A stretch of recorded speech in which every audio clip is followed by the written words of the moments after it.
Good afternoon, everyone. This is our Tuesday, June 4th, regular Board of County Commissioners work session. And we're starting off with our quarterly joint meeting with the Open Space and Trails Board and staff. So welcome, everyone.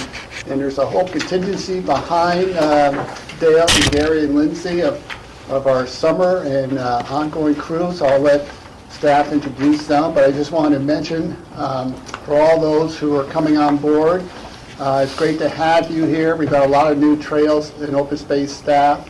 I've had the opportunity to meet several along the bike trails already. These rangers are here to help assist the public, to help maintain the quality of our trails and open space program. So we welcome you all. Great. Yep, and I just want to, let me do a big introduction. Wow, it's kind of cool to get us all in the room. And so, let's have first the maintenance crew stand up.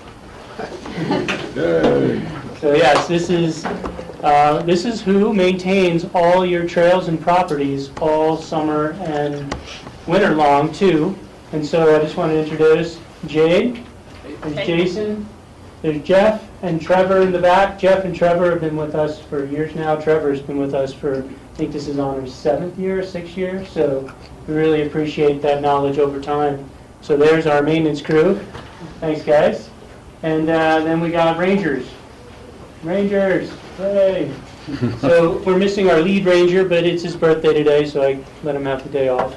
And here's Jake is our lead seasonal ranger. And then we have Kai and Andy as our seasonals. They're new, but they've been really great out on the trails, and they've now seen how many people can come down North Star at one time. Yeah. On a stand-up paddleboard.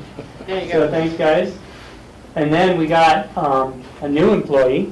I think you guys all know her, Janet Urquhart is our new admin who's really going to help out Lindsay and I in more of the planning and operations world. And she's been here a week now and has been incredibly helpful. So we're really excited to have Janet on board.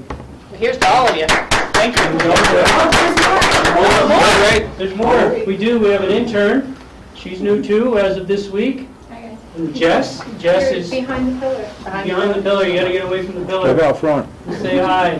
And Jess is going to be really helping us this summer with this Rio Grande Gorge, the Roaring Fork Gorge management plan. She's really going to help. She's doing like our intern last year. She's going to become a landscape architect, and basically she's going to be working with us trying to get all the user surveys and help us design some of the areas of congestion and everything else. So we're really excited. And I think you know the rest of ours. Paul's hiding behind there. So besides that, this is our complement of how much open space and trails grows in the summer. So thanks all. You guys are welcome to stay, finish your lunch, and if you get bored, you can leave. So thank you all. Thank you.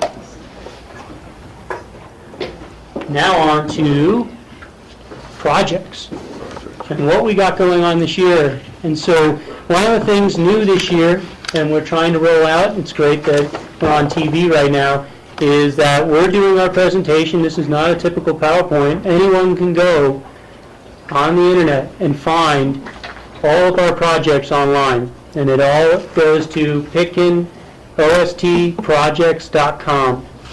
And when you get there, you'll see these pages, and you can click on all of them. You'll be able to do public comments straight from this website. And we've already have had this rolled out for a while, and we've been getting great public feedback on it, and we've also been getting great public comments from it. So the first project we want to talk about today is the Rio Grande Trail in Woody Creek, and Lindsay's going to walk you through this one. Do we want to turn down the lights at all? Does that work during televised? Okay. Yeah. So, the Rio Grande Trail in Woody Creek, this is something that's been going on for 3 years now. We've been working with CDOT through the approvals on this project, and we were just finally able to start moving forward. We currently have the RFP out for construction. So this is roughly 1,300 feet of trail to convert into a dual surface, a hard and soft surface right across from the tavern, right in the heart of Woody Creek. The thing that has definitely caught the most attention over the last few years is that we would be removing this. This picture is kind of difficult to see, but what happens is there's a steep downhill S-turn that's currently how you would cross the creek. The plan with the project is to remove the berms and the walls that currently hold the trail surface and install a pedestrian bridge. This helps us meet ADA. It's also helping us, it has the width to accommodate the Nordic groomer, and also the goal is to provide views into Woody Creek, the creek proper. So by removing this berm, the mouse is kind of jumpy. By removing the berm, you'll be able to look into the creek from the road as you go by. The RFPs are due next week. It is a CDOT. CDOT's administering federal funds for this project, so we do need to work with them through the selection of awarding the bid as well as the construction. Right now, construction will most likely not happen until fall. We have a migratory bird stipulation that's part of the CDOT stipulations for this project, which means that if there's any nesting birds within 50 feet of the project, we wouldn't be able to start construction. So we're just basically assuming that no matter what, September 1st is the earliest we'd start construction by the creek proper. We'll definitely continue to work with the community and keeping them informed of the project schedule once we have exact dates from whoever we award the bid to. Any more questions now? Lindsay, so if you're anticipating starting in September, will this be completed prior to the winter season starting? The goal is that it would be completed. Right now, we need to wait and work with the schedule with the contractor. The bridge fabrication, which is often the thing that in these kind of projects takes the longest, the bridge fabrication could start earlier than that and theoretically be ready to be installed in late summer, fall. So we're very aware that the trail in the winter is an asset and we need to keep it going. So. Okay. Any other questions on this project?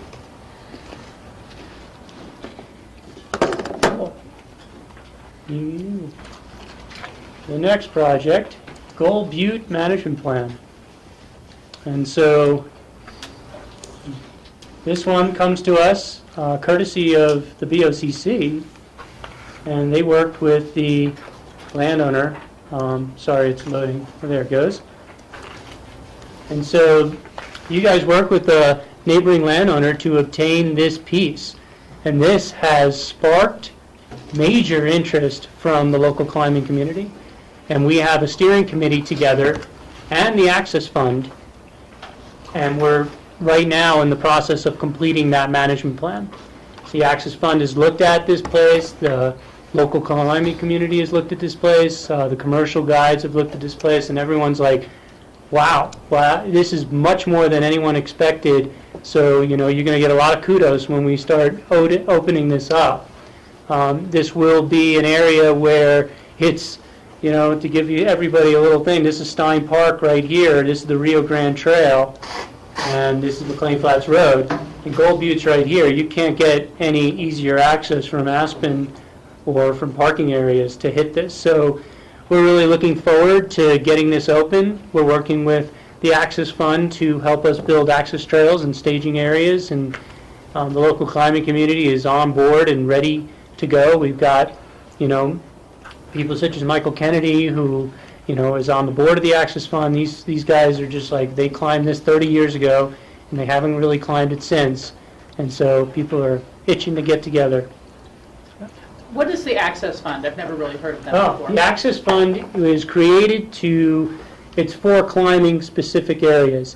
They try very hard to work with local communities to get areas either open to climbing or remain open to climbing. And they're working with us on the management plan, how we deal with commercial, how you deal with anchoring and bolting, liability issues with everything that comes with that. And so, they're helping. They manage some climbing areas, so they're a nonprofit fund that really is dedicated to this. And, anytime they don't always hear about new places opening.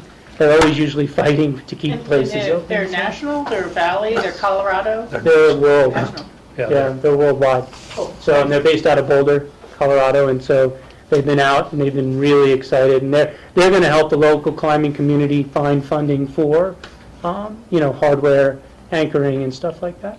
So it's great. Jim, did you put your hand up? And Howie? No, I'm Sorry, just, Howie? Michael? I think you're going to have it's going to be a great opportunity for the community. I'm sure you're already aware of it, but given the popularity of the Sunnyside Trail, the parking's already been maxed without even including the climbing community trying to park their vehicles to get there. So I wish you luck in trying to manage the parking issues. It's going to be a very significant challenge to try to create limits up there and create also a safe parking area because of the sight lines. Well, and that's one of the things we're working with the climbing community on, is to figure out, well, in this area where, the whole thing is, the great timing of this is we're going to be doing the management plan for the whole Roaring Fork Gorge.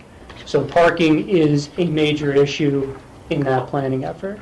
And so obviously we're pretty limited up here, but there are possibilities down here, and we just got to explore them. We're not going to be able to answer them all right away, but the thing is, when I talk to the local climbing community, in the summer it gets extremely hot because it's such a south-facing spot here that they're expecting this to be the low seasons before the pass opens to be really popular, and then evenings and afternoons and early mornings, but middle of the day is not. And it's one of those things that we're going to monitor and we're going to watch over time. We're going to work with Road and Bridge on this one. We've already talked to them about this parking lot is not the greatest because it does come right out to McLean Flats Road, but it's one of those issues that we're going to monitor and we're going to address as we see what use comes about. The great thing is this parking area, it does get a little bit maxed out too during the rafting season, but that's going to come to a close soon. And then, it has some openings here, and it's a really short walk. There's a great connecting trail that was built to connect here. So if you don't find a parking space here, you're going to be able to do here. And for most of the climbing people I've talked to, this access is as easy as you can get to there. Plus, to get access to these lower climbs that are off of here, you would come off of that Rio Grande Trail anyway. So it's definitely an issue we're going to address. Michael? Kerry, you mentioned commercial outfitters, and I guess this applies also to virtually all the open space properties. How do you balance public use with commercial use of open space and trails assets? And that's, on this plan, it's going to be, addressed in the plan. It is, when we have commercial operators, they're going to have to, do the basics of having insurance and, all that, but they're also going to be limited in numbers. They're not going to be able to have unlimited number groups. And so there's going to be a limited number of people in their group. And in climbing areas where there's other commercial access, that's where the Access Fund has really come in to really help us, is they've said in other climbing areas, the commercial outfitters can actually help the private people, because if they have a top rope set up, they can include private people into that. They do that at the pass right now, and they would be required to work with the public in these areas too. And so, we've been working with the two main commercial operators in the area. They're on the steering committee, and so we've hashed out some of the details. And so there'll be something in the management plan that limits at first, and then it'll be something that we monitor over time. But in other climbing areas, the commercial guides know that they need to work with the private people or the private climbers, so they do not get into any issues of trying to get limited anymore. So, Dale, did you have something to add on that? Yeah, just a quick geological note. This area has got a major fault line that comes through it, and I recently stumbled across a geology guide to the county trails, which is cool. But there is a fault that runs right through here, and the Sawatch Range is rising up out of there. They think that it's risen 26,000 feet over the last 75 million years. But as the Swatch Range came up, what it did is it flipped this land over here over on its back. And the rocks on top of Red Butte are younger than the ones that are down underneath. So if you think of the earth, the crust as a liquid, this is a wave right here. It's just happening very slowly. No, they're older. The oldest rocks are on top. Oldest rocks at top, right? And very unusual. Yeah. And this is, so now we go to Red Ridge Ranch Open Space. And it's the former Salt and Stall property. And so Red Ridge Ranch Open Space is, right now, we have started the interim management plan process. So on this website, we have the process dialed out for everybody. We did a public meeting to kind of open up the management planning process on May 20th. We did get a lot of people to show up, which was a really good thing. We had about 50 people show up at the meeting, and we got our typical, there was concerns from the neighbors and concerns from some of the ranching about, that whole thing about potential public access up here and how would it be managed and everything like that. So people brought up very good, issues that I feel are very solvable, and, we're going to address that. Well, and right now we're in the public comments, so people who couldn't make the public meeting are still invited to comment. We've received a decent amount of those, and we're logging them all. And basically, it's another week to June 14th that you can comment.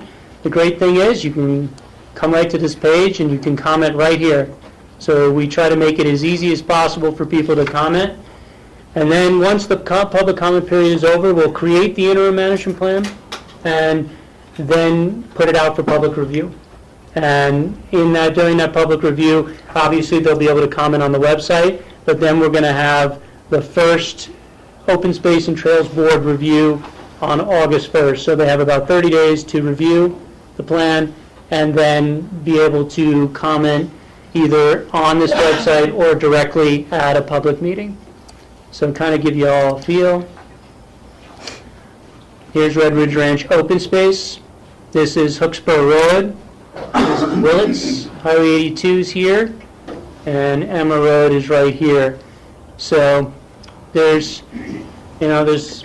possibilities on this property. There's a lot of, potential. And we're going to see what the public would like to see overall. This is one of those unique properties that, as you can see on the bottom, was purchased with 3 different jurisdictions.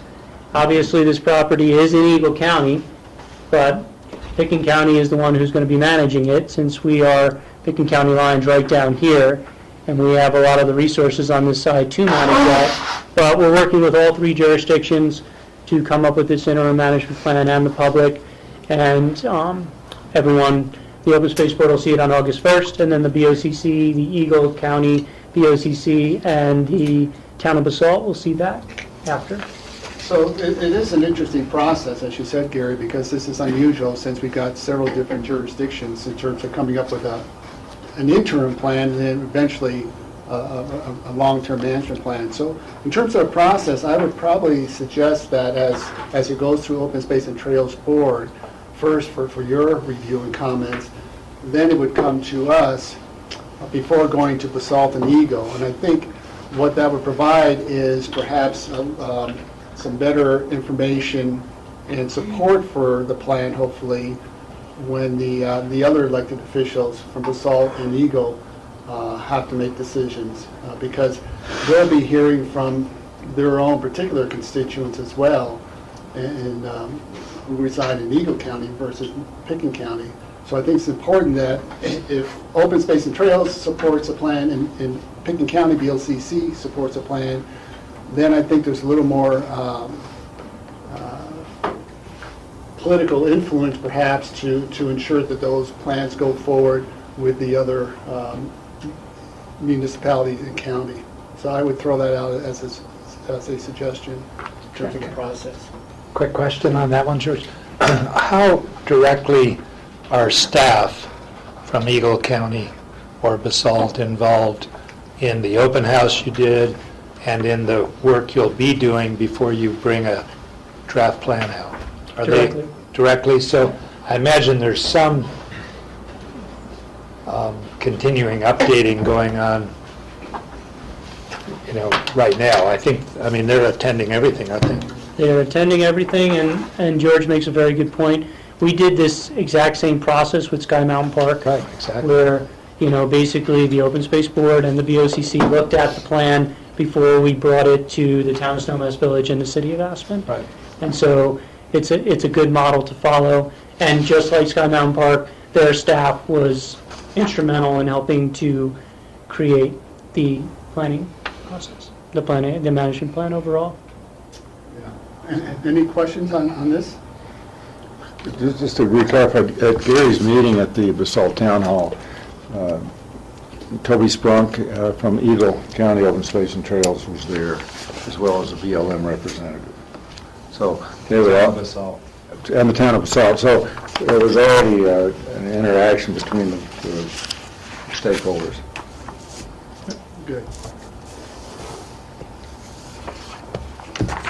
How many projects can you guys do in one summer? Not yet. This is a busy summer. This is definitely a summer with a lot of stuff going on. So the next one is the Lindsay parcel. And the Lindsay parcel is a joint project between the city of Aspen and Pickens County. The city of Aspen is taking the lead on the creation of this management plan, but we are working with them on it. And so right now, the Lindsay parcel has a public meeting on June 10th at 5:30. I'm trying to think about where it is. Is I it think it's Sister City. Sister City's meeting room in City Hall? And so right now, they also have a SurveyMonkey survey going on that asks questions and tries to get public feedback on it. You can all access it from our webpage or the City of Aspen webpage. Lindsay parcel was purchased last year, and it's right here is the city of Aspen. This is all Smuggler Mountain open space right here. And so we have a lot of pieces. This is the Hunter Creek Trail and the Lanny White Trail. And so this was kind of a donut hole on Smuggler that we needed to take care of, because these are the little outliers that you don't want to see any development here. But what do you want to see? One of the potentials on it is a trail that connects the Hunter Creek side to the Smuggler side. So we'll be exploring all those options in that management plan process. Questions on that, Howie? Well, more as a comment, I'm on the City Open Space and Trails Board, and we discussed this quite extensively at our last meeting. And I believe we have a site visit for the City Open Space and Trails Board on Thursday, because we weren't really familiar with all the nuances of the landscape, particularly the two parcels below, downstream, if you will, of the Lindsay parcel. Gary can point those out right there.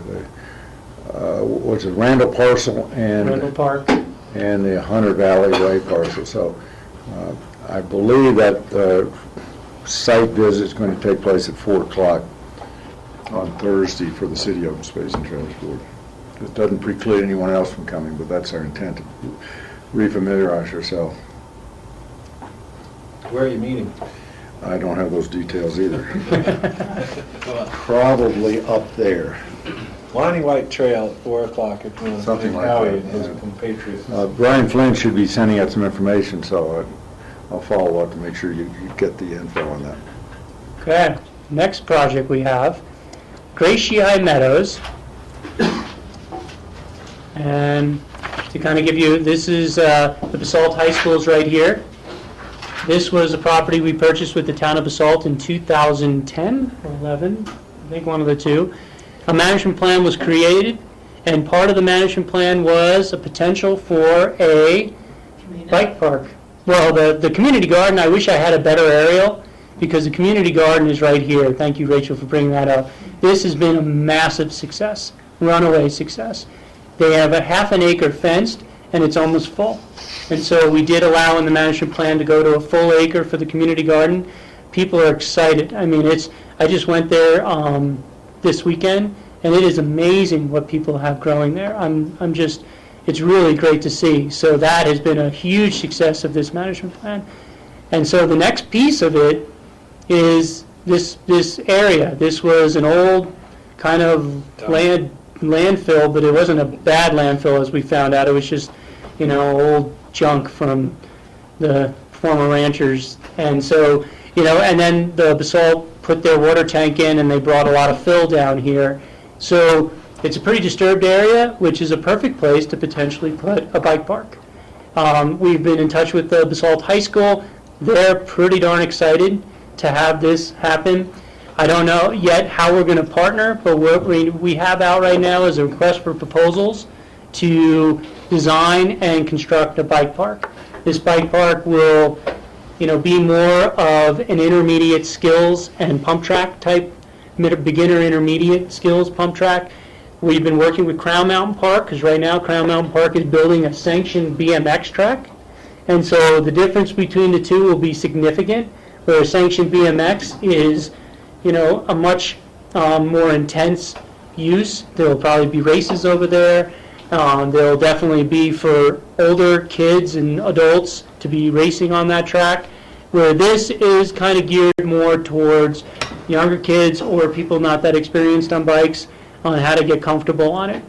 Well, the great thing is we have a lot of dirt here, and we already have people offering us more dirt, and it's a great thing because we've already gotten Eagle Scouts coming to us wanting to help us, and there's 3 community members in Basalt that are dying to be part of this. So this is going to be a really good community project, and how we're going to incorporate the high school when they start up in the fall will be really interesting to see. So we're looking forward to that. We already have an agreement with the high school. They're quite okay with the parking, to park at the high school, or we have a Rio Grande lot right here. They are quite happy. There's a ton of parking. They don't use it in the summer where this is really busy. They've let a ton of people park here for the community garden. So parking is by far not an issue on this one. And so and we're going to encourage people to bike, because you're right at the Rio Grande Trail. I mean, this is a pretty exciting project, and the town of Basalt and Pickens County are partnering on this one 50-50 on this whole thing. Rachel? Yeah, I think this is an exciting project as well. I think there's 2 points that we should bear in mind going forward. One is how to post for and require and check on helmets and helmet wear. And the city skate park right behind us tries to do that, and it's always a struggle. And it's just something that, both to eliminate county liability, but also the safety of the kids. I would see that as a real partnership with even the town of Basalt police periodically stopping by to remind people, as well as our rangers and so on. And the second is, I think that there's a really good opportunity here perhaps to educate younger, new riders about the significance of staying on trail, protecting wildlife values and things like that, but get people while they're young and impressionable with a sign with some cool pictures, or don't damage our backyard, because on one hand you're encouraging them to develop their off-road skills, and so on the other hand we want to make sure they don't go off trail with those skills. 2 awesome suggestions, and those are things that the first one we'll have to incorporate. And the great thing is the Basalt does have a resource officer here, Yeah. so we're definitely going to work with that. But the second one is something that is an incredible idea, and we will definitely pursue that. Can you really quickly point out our conservation easement and the public land on the other side? Sure. I mean, this is the Grange conservation easement right here. Billy Grange has been incredible to work with. He actually manages the area outside the community garden. And for us on this, the Grace Shii ditch is right here, and it goes right over. And so, this is a great partnership we have with Billy Grange. He's been really a great partner in dealing with the management plan on this property. And then here is the BLM. And the BLM, we have been working with the BLM on Red Ridge Ranch open space, and we're dealing with the BLM on this property. The BLM has been involved, and when we start doing some larger management plans for Light Hill, which is back this way, and then we deal with the Crown, the BLM is going to be, the main partner in that, so. Howie? Gary, tell us a little bit about the budget for this and maintenance and management. Who's paying for it? Who's going to keep it up? We're splitting it with the town of Basalt. We have a budget of about $30,000 right now. We feel with, that's including dirt costs, but we feel that with the donations we've already been offered, that will come down. And so management will be split between the town of Basalt and Pickens County on this. Most of it will be done we have already 3 volunteer, and they're setting up a volunteer group, and they're going to work with the designers, whoever we choose. And so we're hoping that most of the management on this area will be done by a volunteer group. So that's what we're working on right now. Once it gets built and once it's there shouldn't be a ton of management issues because it's dirt. And once the volunteers that are involved with the construction of it know how to do it. We've seen this in other areas. We've talked to other areas that deal with it, like in Fruta and Steamboat and Frisco, that it really becomes the riders' park. And the riders will be amazed that all the kids who get into it, those areas don't have even an open space fund to manage it. And so, the greatest thing is all of them have said, once you get a group of volunteers who take ownership in it, the management kind of takes care of itself. So Gary, will this have a seasonal closure, or will it be basically depending on weather and snow? That one of the things here is that we do Nordic out here. And so, we got to see how that would potentially fit with the Nordic. I'm working with I'm going to work with the Nordic Council on it, but I've been working with Austin. Potentially some of the more hilly jumps and stuff could actually be potentially used because it is a pretty flat area out there, so potentially it could be used, and so we'll see.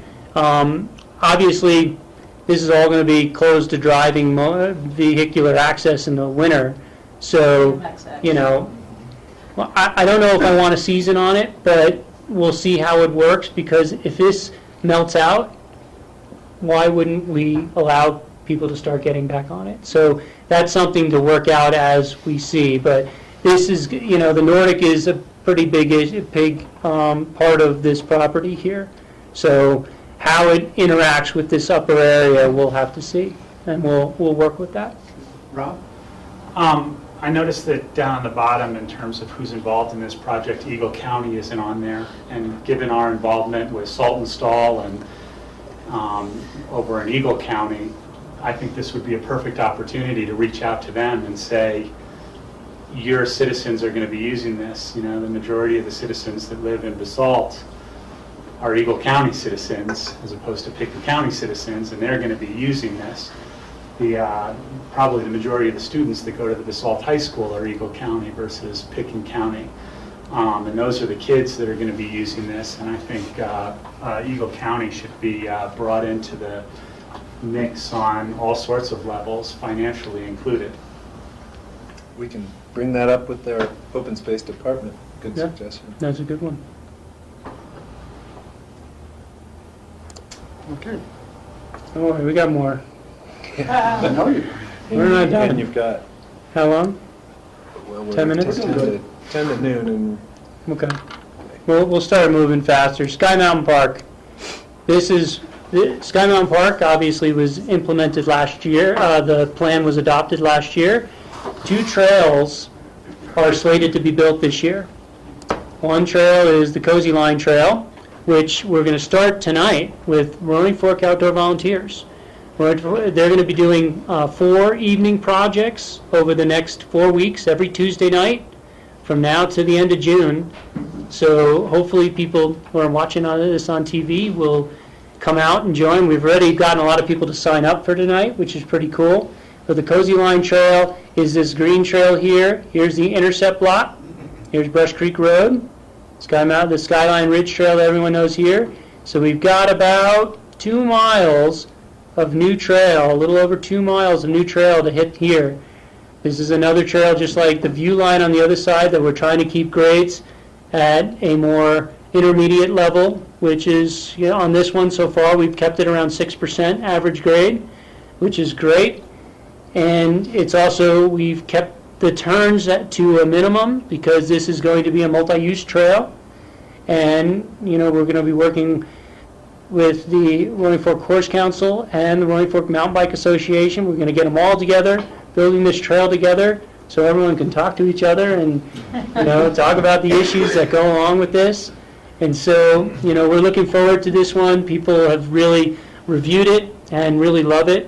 One of the things we have coming out, as I pull up the airline trail, is we actually have IMBA, the International Mountain Bike Association. IMBA is going to be coming out next week to help us with the final alignment of that Cozy Line Trail, but also they're going to be helping us design this airline trail, and we're still working with the airport on the final deal to make this happen.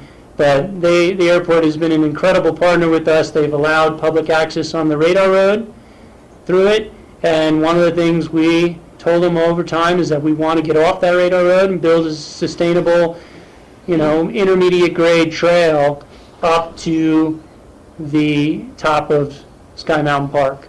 So we're working with the airport on that agreement, and we're set to build this. There's a Rolling Fork Outdoor Volunteers project on July 20th, and so we'll start then, and we'll keep going on these. We're hoping to build, it's about 5 miles of trail this year, so Sky Mountain Park is going to be looking a lot different. It's providing the access points that we said were critical to begin with. This is the critical access point from Aspen, and that one was the critical one from, Down Valley, Brush Creek Intercept Lot, and then we built already the one from Snowmass. So you kind of have all those access. International Mountain Bike Association is going to come out and help us design all this. They have been doing, it's not just a mountain bike trail. They have been working really hard. They figured out a long time ago that they have to build multi-use trails, and they have to build them well so mountain bikes and everybody else can get along on the same trail. So bringing them out to help us with the design will really do that. We're also having a presentation with International Mountain Bike Association, with Ski Co., City of Aspen, Town of Snow West Village, Roaring Fork Outdoor Volunteers, Roaring Fork Mountain Bike Association, and others on June 14th at noon at the Firehouse. And so they're going to come in and do a presentation on what they're doing in other resort areas and how they're building their multi-use paths in those areas for all types of users and the current trends and stuff like that. So it'd be pretty cool to get an outside group's influence. One other thing on Sky Mountain Park we're going to be doing this year, but I haven't fully set out the boundaries, is we're going to be doing a wildlife improvement project. We're going to be doing between 20 and 25 acres of mountain shrub habitat improvements, where we're going to basically come in with a masticator and take down certain areas of mountain shrub to kind of reset the clock on that, to bring change to a change-driven ecosystem. And so that'll be a really cool thing to see how that works. Janet has been helping me download all the wildlife cameras up there. We have some awesome shots that we will send out. We got a mountain lion up there. We got great coyote shots. We got awesome elk shots. We got some people too in those shots, and we'll be working on that. And so, and people and animals. So I can't say it's just people. So it's we got some things to deal with. But overall, amazingly, so little use happens in the winter. Most people respect these closures, which has been really amazing to see. I mean, you have a few violators, but considering how many use started on that May 16th, when you see the camera and you see the flood of people coming in on that day, compared to what the one or two, this has been pretty cool. It's been a pretty effective closure. Any questions on that one? Brush Creek Trail Bridge. I think most people have seen that in the paper. The Maroon Creek Bridge is being refabricated in the intercept lot right now. We are in the process of getting ready to set that bridge. That bridge is due to be set next week, so hopefully it'll be painted this week and set next week, and then we'll be able to basically pave the entrances in this. So by the third week in June, right about the beginning of our busy season, we'll have that trail fully complete.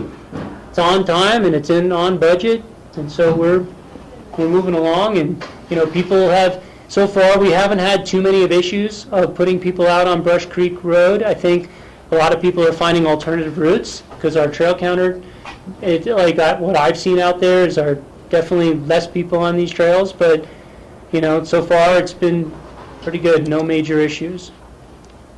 Gary, where's the trail counter on that? The trail counter on this trail is a little bit above. It's a secret. It is a secret, but Okay. no, but it's above. The cameras are definitely a secret, right? The security cameras? The cameras, amazingly, even our heaviest users, some of them smile at it. I always smile at it. You'll always get me smiling at it, but Janet will get to see them, and even our heaviest users forget, and you get some great faces. Because I put it on a turn, and I put it in an area where you have to climb a little bit, and you get some... Do they hear it? No, you can't. The animals can hear it because some of them come up to it and smell it, but people, you cannot hear it. You can't. There's no click. There's no flash. There's no nothing. And they even though Lindsay calls them ugly, they're pretty camouflaged. So it's a little box that's hidden on a tree. So anyway. So Elk Park Final Design is another project we have going on, and it's of course up in Redstone. We are currently going through our approvals with CDOT on this one as well. The project's split into two phases. Phase 1 is being funded by scenic byway money, which is federal money administered by CDOT, and that encompasses the depot. The rest of the site is Phase 2. Phase 1 right now, so far everything's going smoothly with CDOT. Most likely we would be able to demo late this summer, early fall, and then start construction early next summer on the depot site. We're waiting to hear back on the grant we applied for the Phase 2 portion of the park, and then see how we do with that and kind of go from there. We've gone through community development and got our approvals, so everything continues to move forward with planning on this one. So it'll be a great asset for Redstone and a pretty exciting project from start to finish, working with the community on it. To seeing it built it'll be cool. So Lindsay, the work on the depot next summer will begin. Yeah. Will that also include work on the parking area and any sort of adjacent work, or just the depot itself? Well, the grant money from CDOT only covers the depot. The rest of the area, so we phased it so that if Phase 2 is not constructed, there is the existing parking area that sits here, and we would construct a soft surface trail to the depot. I guess it depends on if we get the grant money for Phase 2. If we get the grant money, it can move forward at the same time. If not, we need to revisit, I suppose, how we would fund it all. But the idea is that we split it so that if Phase 1 is constructed and Phase 2 happens at a later date, that Phase 1 would still be usable. Rachel? Yeah, and this may be something that others have already coordinated with you, but I was approached by the Colorado Foundation for Water Education on their Colorado tour, and they're going to come up Valley to Elk Park on Friday the 21st. Okay. And so it sounds like there still is parking available at the site. Those big buses, I'm not sure what their plans are. I've been invited to come down and speak a little bit about our water issues, but if you guys can give me some handouts about the park design, the coke ovens, I'd be happy to mention that for a few minutes as well in your work there. Great. Excellent. Thanks. Okay. Let me go to the pictures. So just to give you two more projects that we got going on. We did a resurface of the first 2 miles of the Rio Grande from Stein Park. And this is just normal maintenance. We do this, we were doing this type of thing about every 7 years.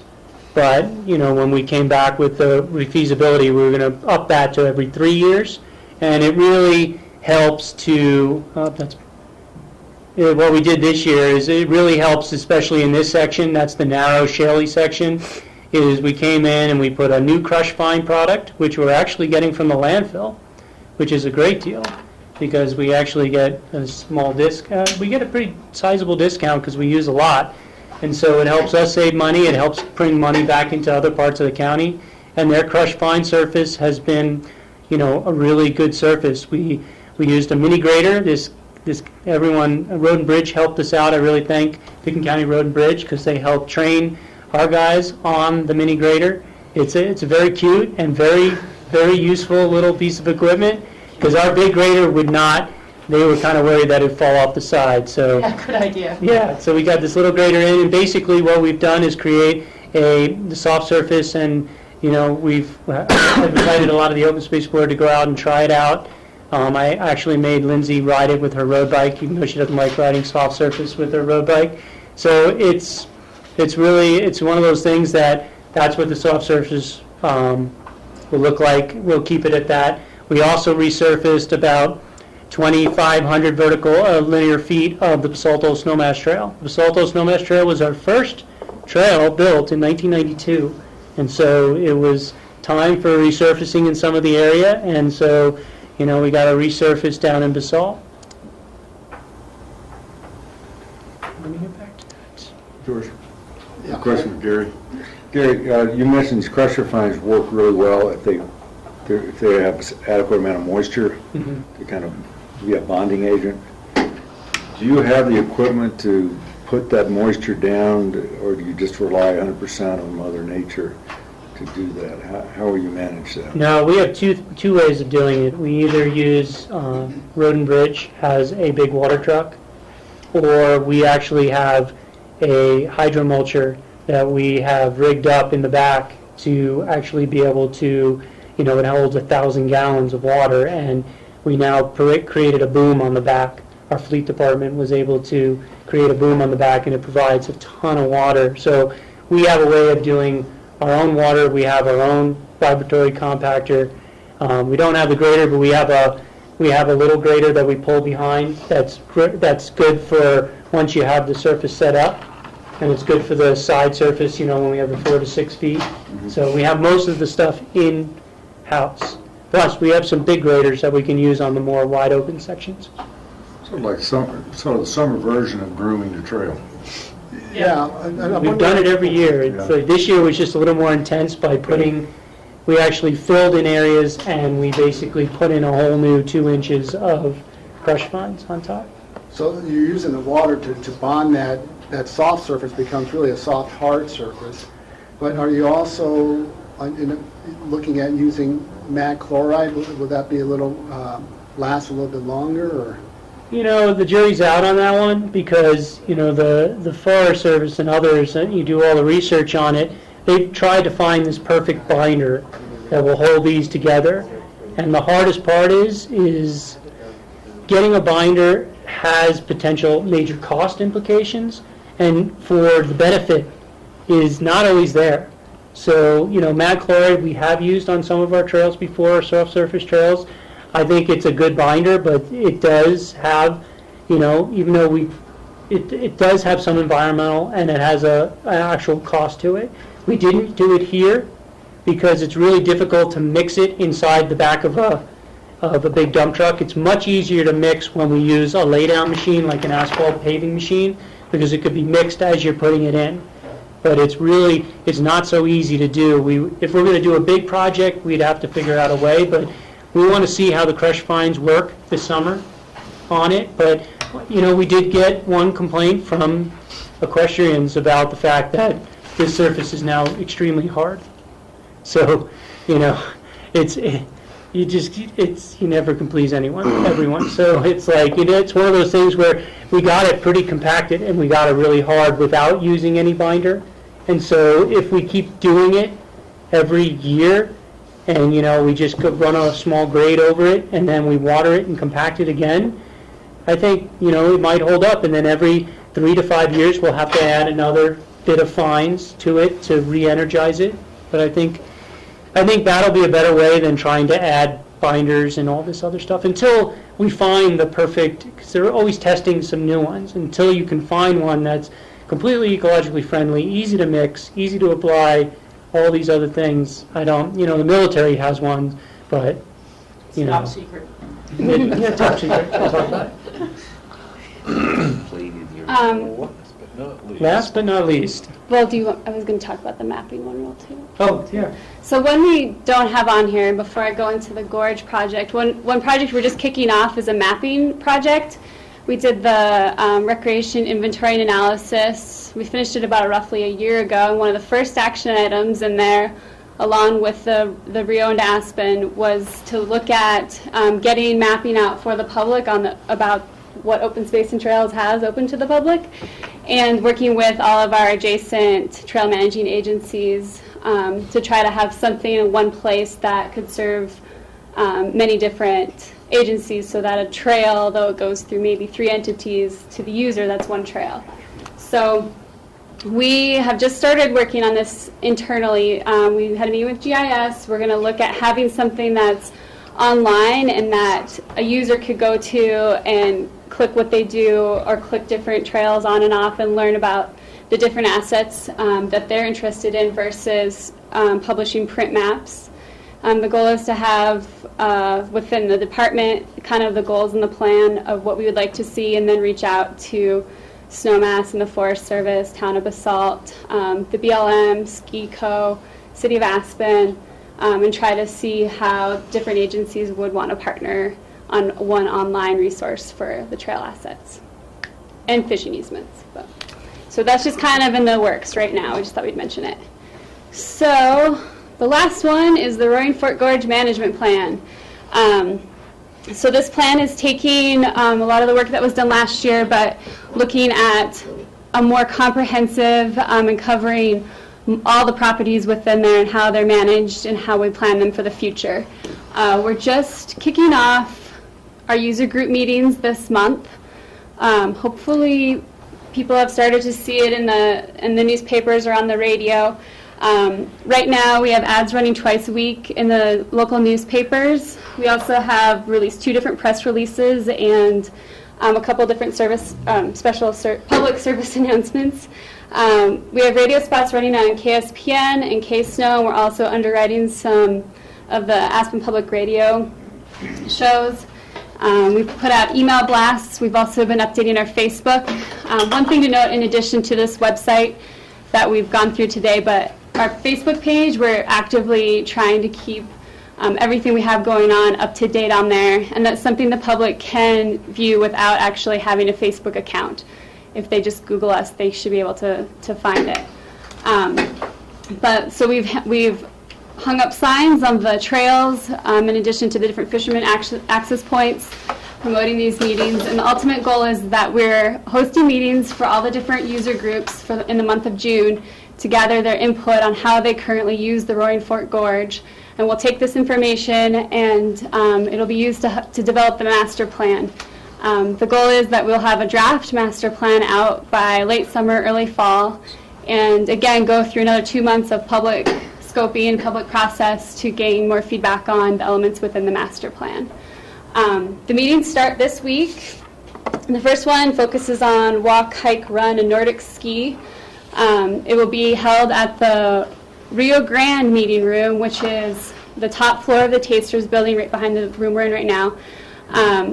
It is from 4 to 6, and it's an open house user charrette style meeting where we encourage if you identify yourself with that kind of a user type, we want you to come in and show us on maps, or you can fill out comment forms, how you currently use the area we're calling the Roaring Fork Gorge, how you access it, where you park, connections that you use now or would like to see happen in the future.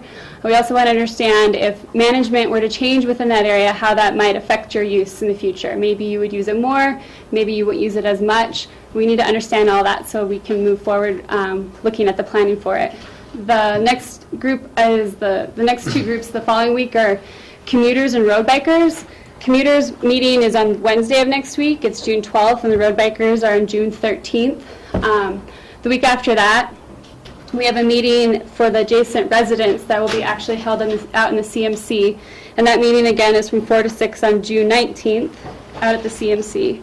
And then that same week, on June 20th, we have the mountain bike or cross bike user group meeting. June 24th, we're meeting with equestrians. June 25th with anglers. and June 27th, I apologize. June 27th, we're meeting with the boaters. And the idea, again, is that from 4 to 6, anyone can come by and provide comment back on this area and how they currently use it or want to use it in the future. On this website, we have,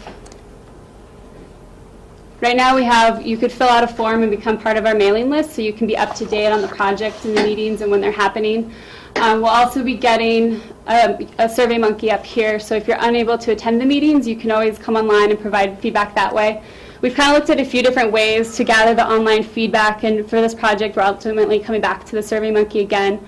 But the idea is that maybe we're kind of exploring this, but that we could start a blog for this project and post information we learn at the different meetings, and so then that's kind of an interactive way people can look at what's happening at the meetings this month and provide feedback on the blog again regarding what they see and what we've been learning.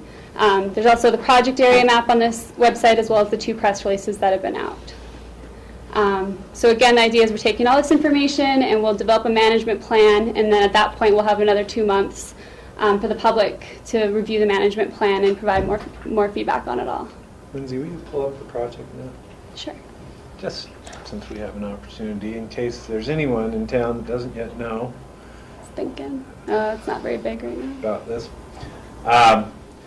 This Roaring Fork Gorge is quite something when you really take it all in, and it starts at Stein Park and goes all the way to Jaffe Park. Pitkin County currently owns most of the river canyon between those 2 places, where there's a bridge, of course, on the bottom of Cemetery Lane and another one on Smith Hill Grade, and in between the only bridges are a pedestrian bridge down by the ABC, but it's a long stretch of fairly wild canyon, and a lot of it is in our open space program.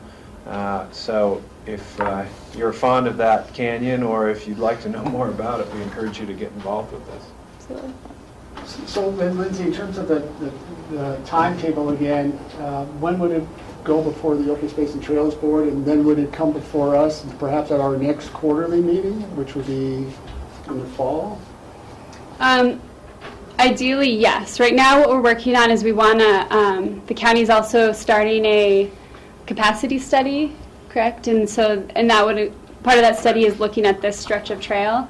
So right now, kind of waiting to see when we'd have information back from that study and align it with the draft plan development. So right now, the original plan was that in August we would be going back to the boards, but it may be pushing it back by a few weeks to a month, depending on when the study information comes back from the capacity study. So it sounds like it should be right for our next quarterly meeting, hopefully. That would be good. Yeah, great. Wow. Any other questions on that one?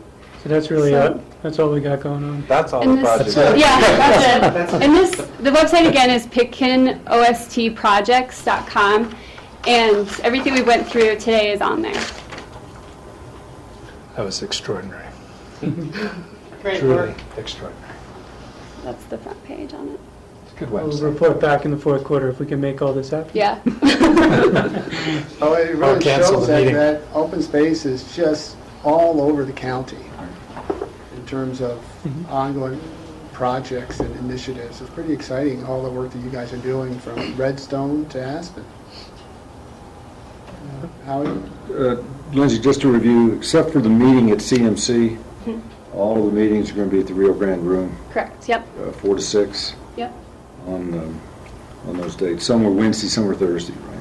Yep, and equestrians ended up on a Monday, but most are Wednesday and Thursday. And actually, their anglers ended up on a Tuesday. Oh, it's- So there, I guess we just need to pay attention to all that. the days, okay. So we've got a little time left open just for some general conversation or comments or future thoughts.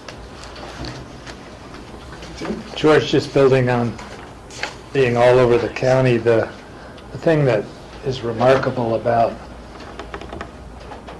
these kinds of projects is how the real partners are the user groups, the stakeholders, the residents, the taxpayers, more and more as these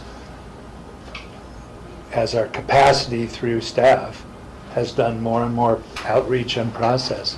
And I think that's, I mean, this last presentation shows that, and the turnout of 50 people when Gary told us he expected 15 on the meeting at Town Hall in Basalt, and there were 50. I mean, that's extraordinary, thanks to staff. Or the energy on Gold Butte. Yeah, the energy on Gold Butte. Howie? So building on what Tim is saying, what we've learned, we're trying to learn in the Open Space and Trails Board positions, we want to be as proactive in our outreach as possible so we can keep our desired projects moving forward and preclude as much as possible the last minute objections coming in and saying, well, they were never informed about it or hadn't been allowed to participate in the discussion. So probably, although we may never be able to 100% preclude that, every public always has a right to speak up, but we're trying to make this as ambitious an effort to accomplish that, referencing our Hunter Creek Trail Extension discussions at the bottom of Red Mountain. Well, I think we've learned from that and want to hopefully allow the staff to be able to move ahead, giving them as much support to do the outreach. And then essentially I'm really thinking we, the boards, need to support staff too. But this has been a genuine effort to make the public involved. Thanks. And we did spend considerable time last minute on the Hunter Creek Extension project, and that is open now. And what sort of user feedback have you received from that project? Oh, we've gotten incredible user feedback. There was a letter to the editor yesterday from Alan Richmond, who runs every day the same route. And he changed his route to try this trail, and he loved it so much that he actually wrote a letter to the editor thanking you guys for that route, because you know it's really pretty remarkable how just adding it to it, even in our office, Megan Douglas, who's our payroll tech, she's never been on the Hunter Creek Trail because she never could find it. Now she found it and she's hiked it. So the reality is it's doing what we expected it to do, and I've heard zero negative feedback, and I don't know if you guys have heard any. I haven't heard any feedback on the speed bumps. I've actually heard positive feedback on the from the speed bumps from Mark Freeberg, who was potentially against them and thinks now that actually they were a really good idea because they were built well and they were built in the right place, and they really do slow down traffic on Red Mountain Road. So I think we've actually accomplished two things of creating that great trail and improving the safety on Red Mountain Road. So, Rob? Yeah, I walked that trail about a week ago and actually watched some cars, and I think the collaborative effort to the additional improvements when they came back to us were a great success. The little barriers to get people to dismount or tremendously slow down, I think, are perfectly designed, and the boardwalk trail through that lower Hunter Creek is beautiful, really well built, and I think it's a great addition. That little section through where the private lake is a nice little section as well. So I kudos to that whole project and how it collaboratively grew. One other note I wanted to mention, I've been doing a lot of walking because of my back issues, but I walked the Stein Park through the gorge section several times in the last couple of weeks. And the paved sections allow for a division in the paved sections with that white stripe down the center, and I'm just wondering whether or not there shouldn't, in some of those sections where you have a few blind spots, whether there should be a stay to the right or slow down. I was down there with my 76-year-old dad, sorry Dad, and he's a little skittish as it is, but when bikes come zipping by, he gets a little skittish in that section when there's some blind spots down there. So that's just a note to maybe look at how people are using that in biking side by side or walking with strollers, and it's a nice compact, as you said, surface there now, and bikes can go pretty fast through there. Dale? Yeah, just real quick, George, going back to the Hunter Creek extension, I wanted to thank the Aspen Parks Department for helping us do that project. In fact, I think we ought to send them a thank you letter, if I could draft one for the two board chairs to sign.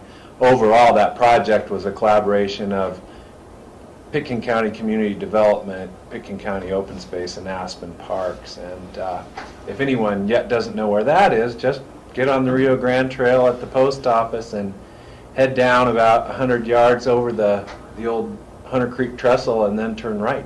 And you can walk all the way into the Hunter Frying Pan Wilderness from right there.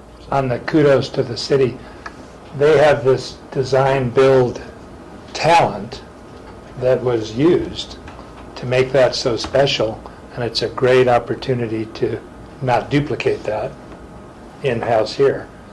They have that, they bring that to the table.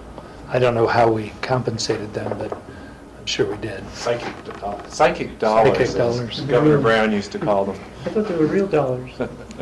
They were paid for by the rubies. Yeah, well, my first thoughts from a meeting like this are, these are a tremendous workload and tremendous way of going about new projects for the summer. But, you're not seeing the whole rest of the iceberg of things that have already been completed in past summers and past years and past boards, and what a magnificent system it's all growing to be.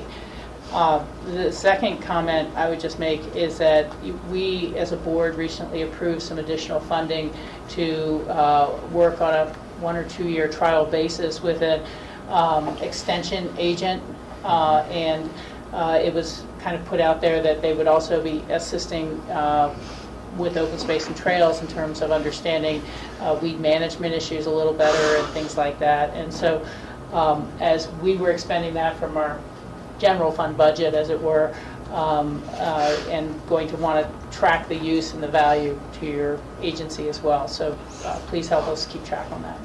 Right, and I've been in communication with the county manager about CSU, and Paula and I have been talking about local food and weeds and all the other things where they might add some capacity to our program. Yeah. Other thoughts or comments? If not, we can wrap up a little early. Thank you, staff, for a great presentation and all the work you're doing. And it's great to catch up with what Open Space and Trails your board is doing, Ty. You have a lot on your docket, a lot of potential future acquisitions, which all sound exciting. Yeah, it's great. Good job, staff, as usual. Great meeting. All right, with that, we're a little early, so we'll take a break. We're scheduled back here at 1 o'clock, so we're about a half-hour break. Nice. Thank you, George. Thank you. Thanks, George. Thanks, Rob. Yeah. Had an interesting presentation.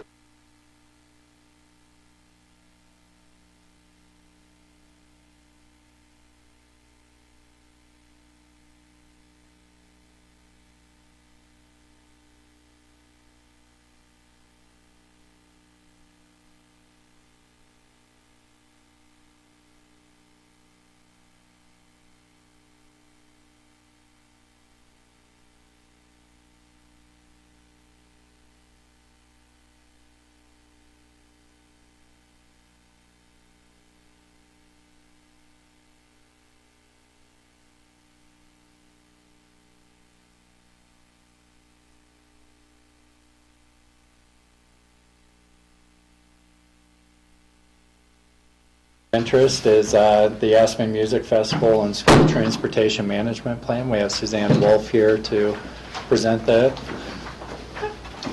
Hello?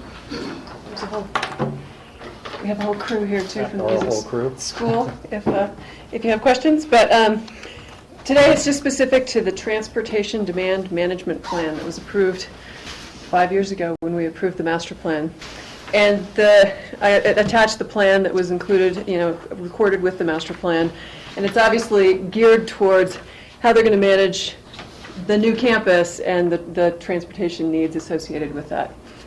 We haven't had a new campus yet in 5 years. So the issue here was they were required to do an audit after 5 years, but they haven't had a new campus yet. So they made the request if we could do an audit 5 years from now, which is when the new campus goes online. And then they would also start doing their annual reports. So starting next year would be their first annual report, and then we'd have the first audit 5 years from now, which I think was the intent of what we said when we did approved the master plan, but the expectation then was that things were going to happen sooner than they did. So we just wanted to bring it forward to you sort of informationally. If you are okay with that, we would do an amendment administratively to amend that condition regarding the audit. If not, then if you have other concerns related to that, obviously if we need to amend it through you, we would have to come back, not in a work session, to accomplish that. So I think Okay, that's... Michael? What about doing it from the date of the first CO issued? Isn't that really what? We're actually just, I guess, for the update on that is we're maybe a couple of weeks from the COs being issued. They have gotten, and the folks in the back may be able to jump in and help me. I got a quick update from Brian Paul, but my understanding is that all of the final inspections have occurred for the buildings that are ready to go online, which is basically everything except for the Country Day School building, which they will be completing through the summer. The music festival will not be using that building. And so that's the only building that will not be CO'd and has not had final inspections. But the final inspections have occurred. They're finishing up into some interior work and some site work. All of the COs will then be issued at the same time. And my understanding, I think from Brian, was it next week? Next week, okay, is that those will be issued next week. So I think timing-wise, we're on track in terms of, I think the original date, May 14th of 2008 to May 14th of 2013. I mean, I think we can remain with that same date, but 5 years out, because we're pretty close for the COs. Within a month. Right. Rob? Can you just elaborate on what you mean by annual report for the next 5 years and what exactly the audit 5 years from now would entail? I can try. I mean, I think there are very specific things in here in terms of, bus use and school buses and how they're, how people are being encouraged not to bring cars to the campus. I mean, are they counters? Is there someone out there with a clicker, counting students that get on the bus? Is there, I mean,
Bitumen product produced by oil shale is not considered the same as crude oil.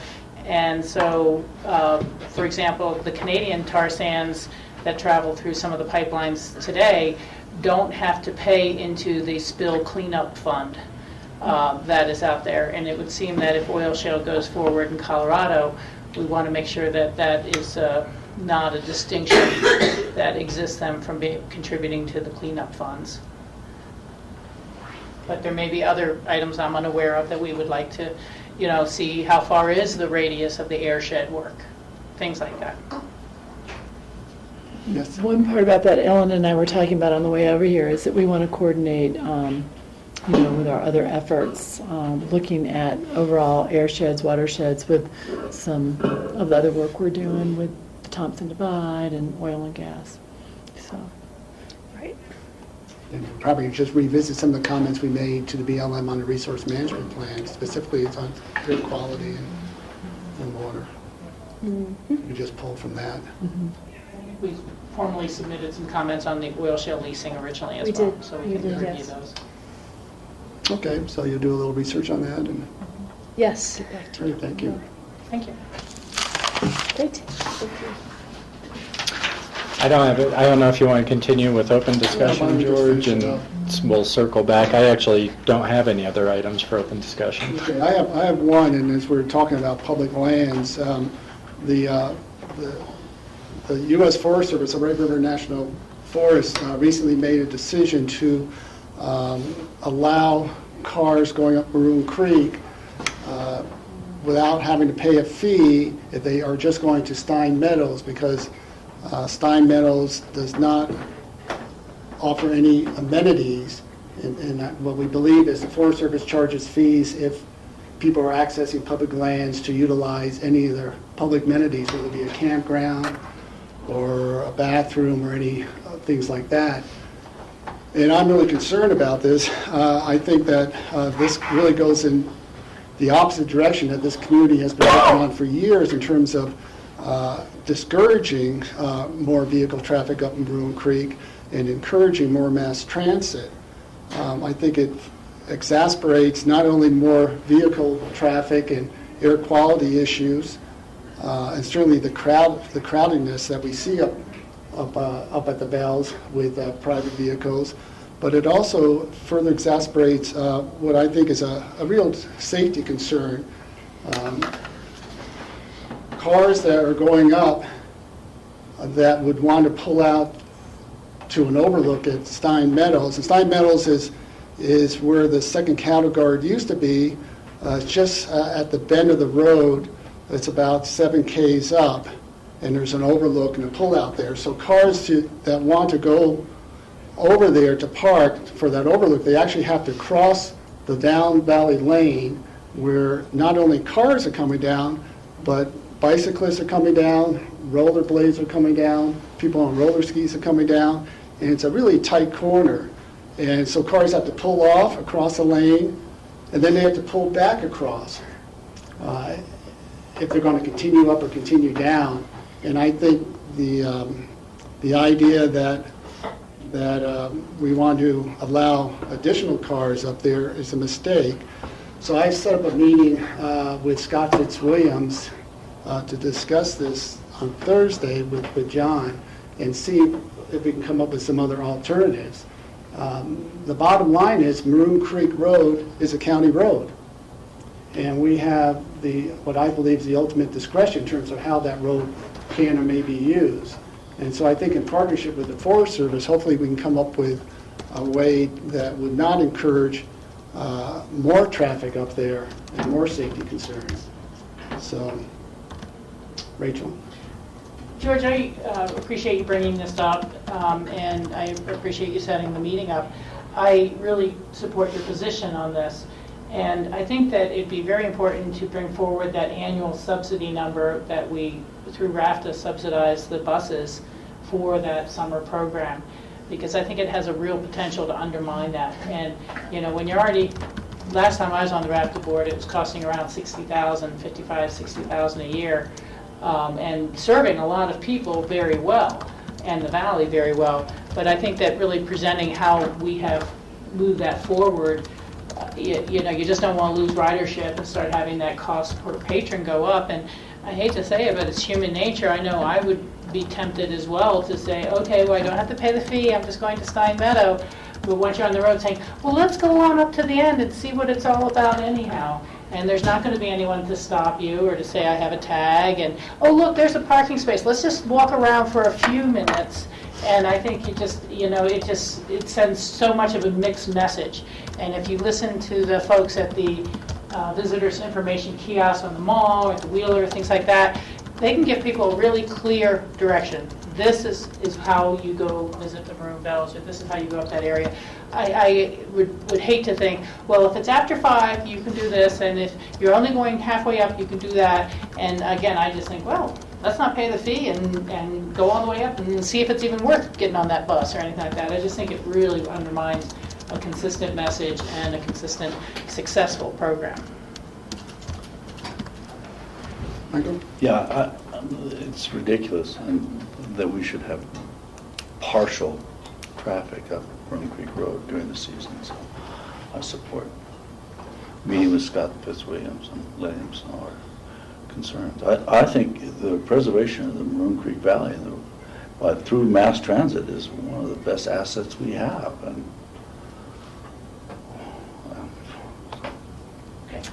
Okay, so that's an update on that.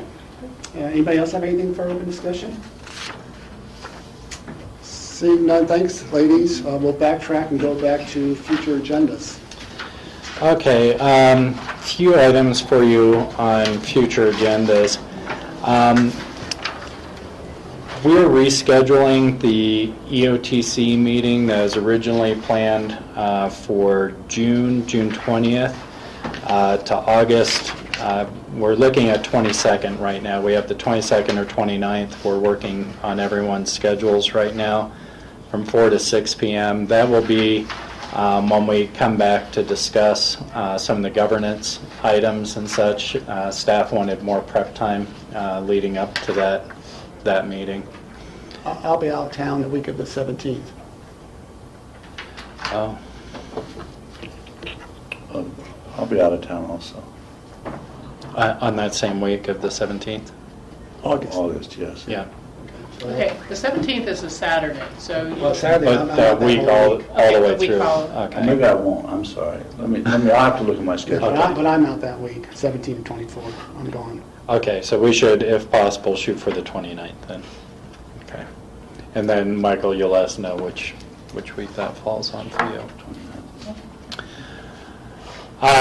The joint meeting with the city that we had scheduled for the 25th, it keeps getting moved around. The city's contacted us about moving that to August 6th.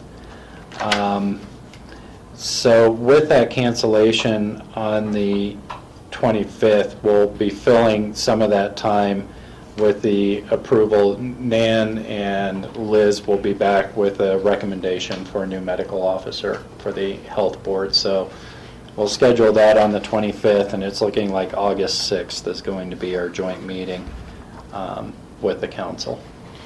And I know I will be out that week. Rachel's out. Okay. So I'll give you those dates a little on since we didn't have August printed up yet. Yeah, yeah. We're also then looking at June 11th, since we do not have to do any prep time for a joint meeting now. We're working with Sarah Hughes to do the immigration update at that time at 1 o'clock. It'll show up as tentative until we get confirmation that she's available. That's all I have for future agendas right now. Anybody else have anything for future agendas? Rachel? Well, just on our very last page, the Wednesday, July 24th regular meeting, I should be back in town for that. NICO has kind of tightened their schedule up, and they're ending on Monday night, so I can fly back on Tuesday and be back at the regular on the 24th. Okay, good. So I'll still miss the Tuesday work session of that week, but not the regular meeting.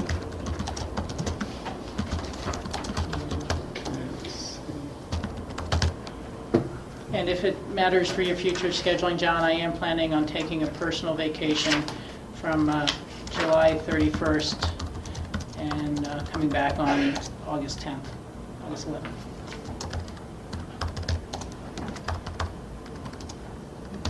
Okay.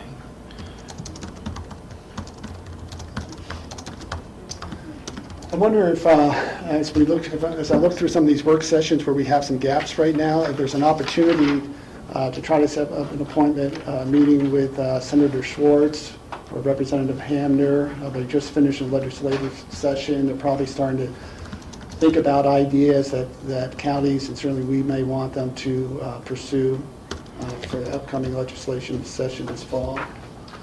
And, CCI is also in the process right now. They've put out their call for legislative issues, so we're going to be running that through staff and bringing that back to you all for consideration. So maybe we can time that so we've considered what issues we may want to raise with CCI so that when we have our legislators in front of us, we can speak to some of those items. I think that'd be great. I think it's June 28th is when any submitted issues, which then get vetted by CCI throughout their summer meetings all the way into the fall, and things that survive that process, they'll start finding legislators who would be sponsors for it and get going in the 2014 session.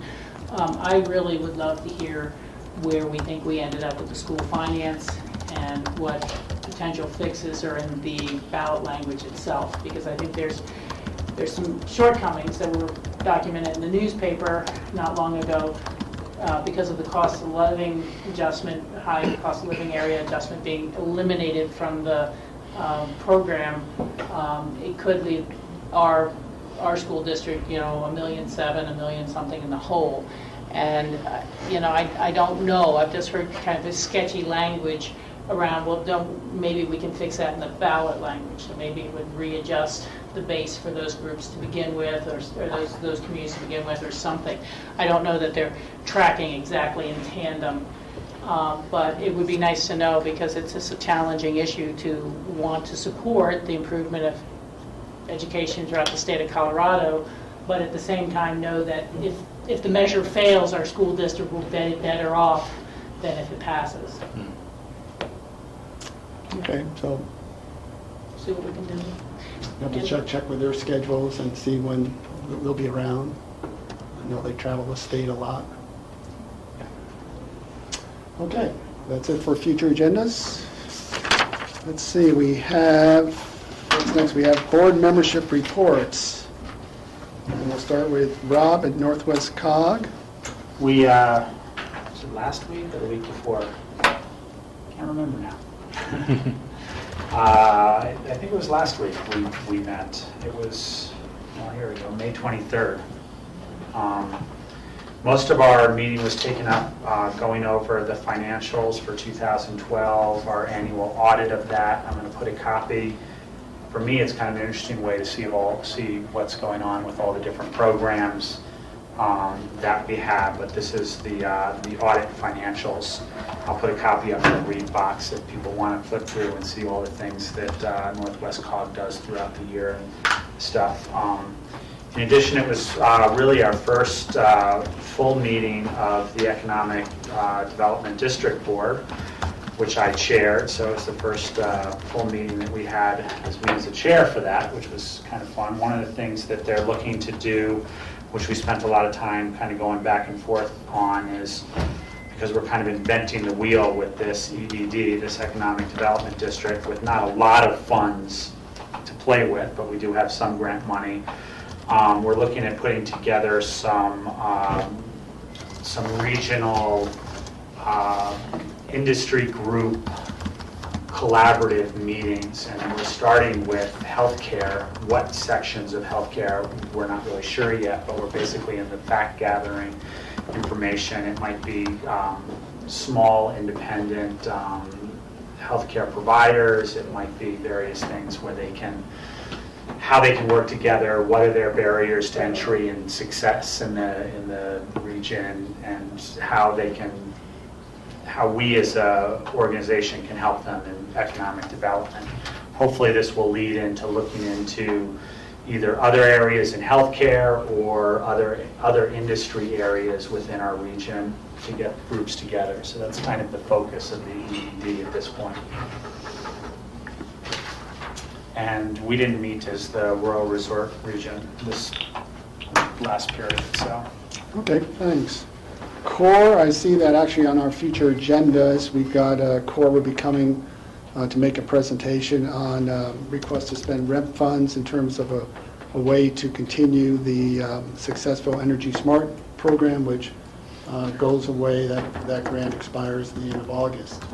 So we discussed that at the CORE board level, and we supported a direction to be presented to the BOCC and to the Aspen City Council. So we'll be getting that in a work session coming up next month. QQ. QQ will be meeting on June 19th in Vail. And so there's nothing really new since then. I think they felt like they had a relatively successful legislative session in terms of some of the language issues that were put back in for protecting stream flows in the construction bill and things like that. Because of the diversity of the membership, there was a little involvement in some of the oil and gas type of legislation, but it really was associated with making sure that it didn't create anything that superseded local control and to maintain county powers under 1041 and things like that. So it wasn't as direct, but to the extent there was a nexus with local control, local powers, and water quality, there was some involvement there. Kind of sad to pass along that Shanna Koenig has resigned as executive director. She's going to be moving to Oregon with her husband, and I look forward to meeting the new director and bringing back some information about her on the 19th, or after the 19th, rather. So that's kind of all there is there. Okay, and CCI, of course, Commissioner Childs is not here today because he's attending the summer Colorado County's summer session. Yes, he's over in, I guess, Keystone. I would report back that I did attend the joint meeting with Colorado Municipal Leagues and Colorado Counties, Inc. on potential transportation funding ballot measures for the year 2014. There is a group working called Impact 64, which tries to pull all the counties together, and then the individual county groups such as Club 20 and Action 16, Progressive 21. Then there's the Denver Regional Council of Governments, then there's CML, and then there's CCI. I would say, from some of the proponents of this 0.7 cent sales tax statewide, it just, they kind of seemed impervious to any other concerns or issues that were brought forward. and, it's kind of steamrollering ahead.